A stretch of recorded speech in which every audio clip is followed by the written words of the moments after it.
Meus queridos, sejam muito bem-vindos à nossa aula de língua portuguesa. Eu sou a professora Vanessa Mafra. Vamos verificar o nosso conteúdo. Aula de número 36, revisão e avaliação. Muito bem, então vamos para a nossa aula. Muito bem, então vamos lá verificar, começar o nosso conteúdo de revisão, que eu vou começar com vocês com um texto, prestem atenção. Mar português, ó mar salgado, quanto do teu sal são lágrimas de Portugal? Por te cruzarmos, quantas mães choraram, quantos filhos em vão rezaram? Quantas noivas ficaram por casar para que fosse nosso o mar? Valeu a pena? Tudo vale a pena se a alma não é pequena. Quem quer passar além do bojardor, tem que passar além da dor. Deus ao mar o perigo e o abismo deu, mas nele é que espalhou o céu. Fernando Pessoa. Muito bem, então vejam aí, olha aqui, poema maravilhoso, certo? Para introduzir a nossa aula, falando aí do ó mar salgado, e aí falou também, nós vimos aí que o poema é de Fernando Pessoa. E aí nós vamos falar sobre paráfrase, e para isso vamos falar então, parafraseando Fernando, prestem atenção. Um texto agora que está parafraseando o nosso querido escritor Fernando Pessoa. Vamos então dar continuidade. A imensidão marítima. Ó mar imenso, quanto do teu sabor tem gosto amargo de dor e de clamor. Por tuas rotas, tantas mães sofreram e tantos filhos em prece se perderam. Quantos amores ficaram para trás para que fosse nosso, ó mar? Valeu a conquista? Toda a conquista vale, se a alma for grande. Quem quer ultrapassar barreiras e horizontes precisa ir além dos sofrimentos e dos obstáculos. Deus te deu, ó mar, perigosa escuridão, mas também fostes espelho de imensidão. Da nossa querida professora Daniele Costa. Muito bem, então vejam aí que ela parafraseou Fernando Pessoa. Percebam que conseguimos identificar traços nesse texto que remetem ao nosso texto original, certo? Então, quando a gente fala de parafraseando, nós estamos falando de quê? De paráfrase. Vamos aqui conceituar o que é paráfrase. Então, a paráfrase é um tipo de intertextualidade que consiste na citação de um texto de forma indireta, tá? Ou seja, a gente vai pegar ali traços, não vai fazer uma cópia, mas a gente consegue perceber elementos que remetem ao nosso texto original, como já mencionei, certo? Muito bem, então vamos continuar. Nessa perspectiva, aquele que se apropria do discurso alheio mantém a ideia principal do discurso original, ou seja, paráfrase é dizer a mesma coisa que o outro disse, mas com outras palavras. Desse modo, reformulamos o enunciado original sem mudar o seu sentido. Então, percebam que quando a gente pegou o segundo texto, lá também falava, ó, mar salgado, falava quanto ele era perigoso, tinha que passar por dor. Então, fala assim, tudo vale a pena se a alma não é pequena. Então, ele trocou ali que tudo vale, né? Toda conquista é válida, né? Então, veja que vai fazendo algumas mudanças, mas não muda o sentido, tá? Não vai mudar o sentido. Tanto que ele fala assim, que a paráfrase é dizer a mesma coisa, porém com outras palavras. E é por causa disso que a gente consegue remeter ao texto original, reconhecer da onde ele está se referindo, certo? Muito bem, então vamos lá dar continuidade para a gente verificar a questão da paráfrase. Vejam só. Um segundo exemplo, né? Contexto cotidiano, que é uma explicação numa sala de aula, né? O texto original é o professor comentando. A fotossíntese é um processo pelo qual as plantas produzem seu próprio alimento usando a luz do sol, a água e o gás carbono. Então, É o professor falando isso para a turma, certo? Muito bem. Então, tanto que a primeira pessoa do discurso está falando bonitinho. Então, vamos agora verificar a paráfrase disso, tá? É um aluno explicando agora para um outro colega. Vamos supor que o colega foi lá ao banheiro, né? Foi beber água, chegou atrasado, enfim, não pegou a fala do professor. Aí chega assim, o que ele disse já aí? Aí o aluno chega, então, basicamente, a planta fabrica o que ela precisa para viver usando a luz do sol, a água e o ar. Isso é a fotossíntese. Foi isso que a professora disse. Então, vejam que ele falou o que a professora comentou, porém com outras palavras, certo? Mantendo, ok, o sentido que foi falado pela professora, tá? Então, vamos agora para mais uns exemplos de paráfrase. Vejam só. Agora nós vamos fazer a paráfrase através de provérbios populares, tá? Nós temos aqui o provérbio: a pressa é inimiga da perfeição. Aí a paráfrase: a ansiedade é inimiga da perfeição. O apressado come cru, o ansioso come cru. Cada macaco no seu galho, cada galo no seu puleiro. É dando que se recebe, é ajudando que se é ajudado. Então, veja que nós temos aqui alguns provérbios, e aí, com o tempo, a gente às vezes pode até não lembrar perfeitamente o que foi dito, e aí vai lá e faz uma paráfrase pegando o mesmo sentido do provérbio, né? E aí é igual, acho que é o Chapolin, que quando ele vai falar alguma coisa, ele confunde, ele é uma coisa assim, né? Então é uma coisa assim, mas tem que pegar o sentido original. Não precisa ser a mesma palavra, a mesma escrita, porém o mesmo sentido. Até mesmo porque se a gente pegar da mesma forma, a gente não vai estar o quê? Parafraseando. Parafrasear é necessário pegar o sentido e escrever com outras palavras, certo? Muito bem. Então, vamos dar continuidade. Agora a gente vai ler um texto. Atenção! Chatear e encher. Um amigo meu me ensina a diferença entre chatear e encher. Chatear é assim: você telefona para um escritório qualquer na cidade. Alô?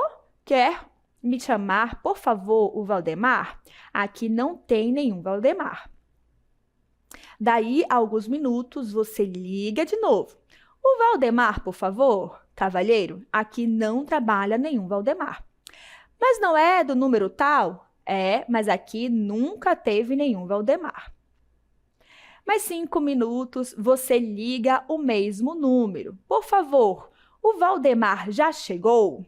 Veja que homem chato, né? Já ligou várias vezes, já foi dito que não, e ele insiste. Então, aí é o chatear e o encher. Então, vamos fazer agora uma análise de alguns termos que a gente viu que estava em destaque. A gente começou ali falando de uma paráfrase, né? Trabalhando a questão da intertextualidade. Agora, vamos verificar aqui um pouquinho mais da gramática, a sintaxe, tá?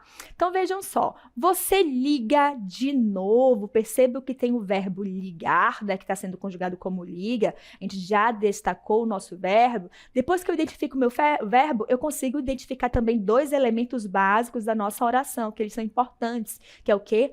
O sujeito e o predicado. Diante disso, quem liga de novo? Você. Então, você é o nosso sujeito. Depois que eu tiro o meu sujeito, tudo que sobrou é o meu predicado. Então, liga de novo é o meu predicado, e ele é um predicado verbal, uma vez que o núcleo, ou seja, a parte mais importante desse meu predicado, é um verbo, tá bom? Muito bem, vamos continuar então. A gente viu também a questão do o Valdemar já chegou? Vejam que agora nós temos o verbo chegou, que é o verbo chegar. Então, quem chegou? O Valdemar, né? Então, Valdemar é o nosso sujeito, tudo que sobrou é o meu predicado, que é quem já chegou. Certo? Vimos aí que o nosso predicado é o chegou, já chegou o nosso predicado, tá bom? E aí o verbo chegou, ele indica, ele é formado inclusive somente pelo esse verbo, né? Somente não, assim, a parte principal é o nosso verbo, que é o chegou. Novamente, um predicado verbal.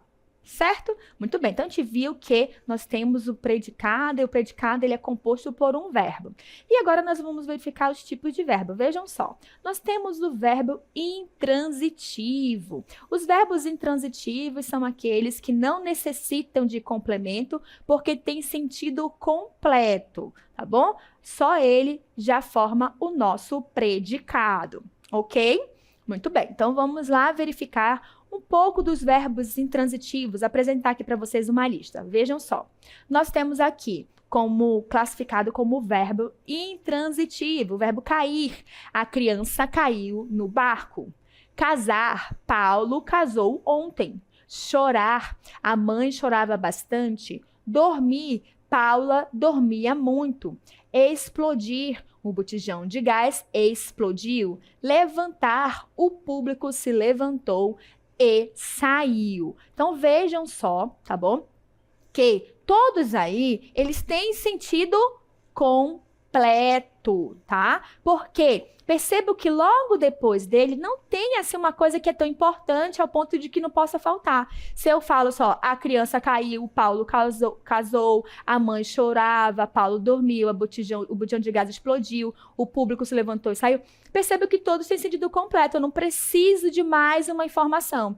Eu posso colocar mais uma informação? Posso, mas não porque o verbo exigiu, certo? Vamos dar continuidade. Nós temos aqui o verbo morar, nosso avô mora em Manaus, morrer, o vizinho não morreu, nascer, a criança nasceu forte e saudável. Então, percebam aí, novamente, que nós temos verbos intransitivos, porque eles não pedem complemento. E tudo que vier depois dele, não posso chamar como complemento verbal, e sim um adjunto adverbial, porque está acrescentando uma informação que pode ser o quê? De lugar, tempo, modo, causa, tá bom? Como a questão ali mora em Manaus, advérbio de lugar, né? Então, não posso dizer que é um complemento verbal, uma vez que o nosso verbo é um verbo intransitivo, eles não exigem esse complemento, certo? Muito bem, então vamos lá continuar. Veja o nosso pequeno texto. Coração verde do mundo, a floresta é verde esperança, a sua alma é pura e encantada, o rio parece um espelho calmo, a mata é sagrada. Ana Regina. Então veja agora que nós temos parece, é. Novamente aqui, a floresta é verde, sua alma é pura, o rio parece, a mata é. Percebam que esses verbos, nenhum aqui indicou um movimento, uma ação. Diante disto, nós estamos diante de um verbo de ligação. Vamos verificar o que é um verbo de ligação. Vejam só. O verbo de ligação é aquele que expressa um estado permanente, transitório ou aparente. Ele também pode apontar uma mudança ou uma continuação de estado. O termo que indica o estado ou a qualidade do sujeito é chamado de predicativo do sujeito. Vamos para a nossa observação. Os verbos de ligação retratam o lado estático da nossa vida, indicando o estado dos elementos, tá bom? Então, vamos lá verificar quando é que um verbo se caracteriza como um verbo de ligação.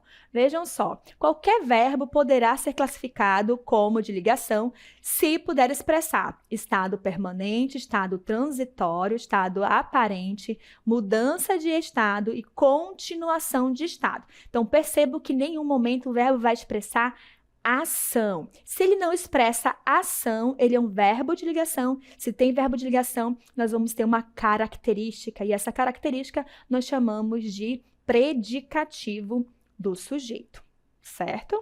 Então, vamos lá verificar agora os efeitos de sentido que o verbo de ligação pode expressar. Vejam só, nós vimos ali que o verbo de ligação ele pode expressar estado permanente. Então, veja o exemplo, que a dor é tão velha, né? Então, olha só, um estado permanente é velha, significa que ela está ali há muito tempo, permaneceu ao longo do tempo, enfim.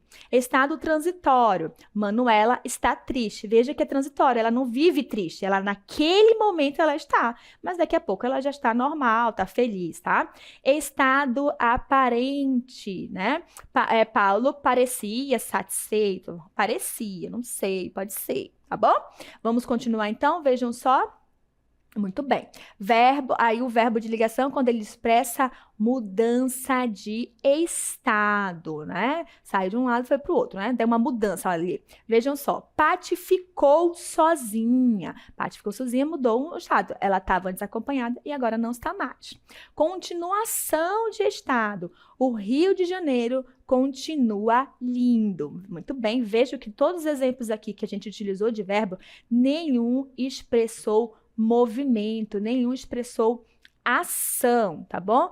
Todos ali estavam se referindo a um estado, seja ele um momentâneo, transitório, aparente, permanente, continuação, mas todos ali envolvem o quê?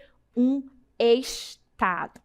Certo, gente? Então, só lembrando que o verbo de ligação não expressa ação, ele vai ali dar um estado e, consequentemente, ele vai ter que ter uma característica que nós chamamos de predicativo do sujeito. Certo? Então, vamos lá recapitular. Na nossa aula, a gente falou sobre paráfrase, vimos que a paráfrase é um elemento de quê? De intertextualidade, tá? E a intertextualidade aqui apresentada é a paráfrase, onde a gente pega um texto original e vai parafrasear. De que forma? Eu vou manter o mesmo sentido do que foi dito, porém, com outras palavras, tá bom? Se eu pegar igualzinho ao texto, não alterar nada, eu não fiz uma paráfrase, eu fiz uma citação. E se eu fizer uma citação e não falar de quem é, tipo insinuar que foi minha, isso é plágio, é errado, tá bom? Então, a paráfrase, nós temos que fazer alterações na estrutura, nas palavras, porém, não pode perder o sentido original. Se perder o sentido original, não é mais paráfrase, tá bom? E aí, nós falamos sobre os verbos. Nós vimos dois verbos, o verbo intransitivo e o verbo de ligação. Vimos que os verbos intransitivos, eles expressam o quê? Ação. E que eles não solicitam o quê? Complemento, ele por si só tem sentido completo. Então, eles não exigem um complemento, tá? Não significa que não possa ter uma informação a mais depois dele. Pode, mas essa informação a mais não posso dizer que é um complemento do verbo. E provavelmente essa informação que vem depois de um verbo intransitivo, ela vai ser ali classificada, né, como um adjunto adverbial, tá? E aí nós vimos o verbo de ligação, já sabemos que esse verbo não expressa ação, e sim um estado, e ele logo em seguida tem que ter também o quê? Uma característica, e essa característica classificamos como predicativo do sujeito. Então, o objetivo do verbo de ligação é ligar essa característica ao sujeito, fazer essa ligação, essa referência, tá? Então, aí lembrando que essa característica do sujeito, eu não posso dizer que é sempre um adjetivo, uma vez que vai depender do contexto. Às vezes, essa característica vai ser dada através de um substantivo e não de um adjetivo. E aí a gente classifica como o quê? Predicativo do sujeito, certo? Muito bem, então nós vimos aí intertextualidade e a questão da análise sintática através dos nossos verbos, tá bom? Não podemos esquecer. Tanto na paráfrase, a gente pega ali na paráfrase, nós sabemos que temos verbos, né? Na paráfrase nós vamos ter verbos, como a gente viu lá a questão dos provérbios, né? Quem acorda cedo, sempre... quem madruga, Deus sempre ajuda, né? Olha assim, quem sempre madruga, Deus sempre ajuda. Então, ele sempre vai ter nossos verbos. Também na paráfrase é importante a gente saber identificar e classificar esses nossos verbos, porque isso influencia, inclusive, na informação. Cada verbo expressa de uma forma. Se o verbo expressa uma ação, a gente já sabe que vai ter um movimento. Se o verbo não expressa ação, a gente sabe que ele vai estar se referindo ao quê? A um estado, certo, gente? Muito bem, eu espero que vocês tenham entendido, tudo perfeito, que a aula seja maravilhosa, a gente fica por aqui, até a próxima. Tchau, tchau.